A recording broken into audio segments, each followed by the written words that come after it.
Hi there, I'm going to show you how to replace the battery on this Suzuki key fob.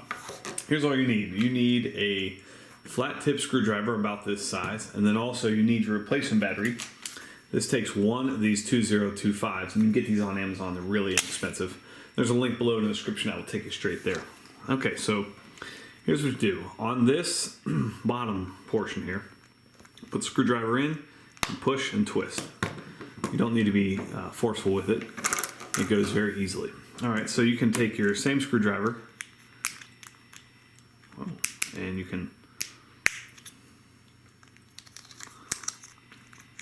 pop out the battery just like that.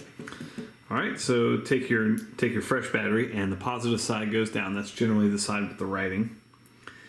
Put that side down, give that a squeeze in there, and then squeeze these back together.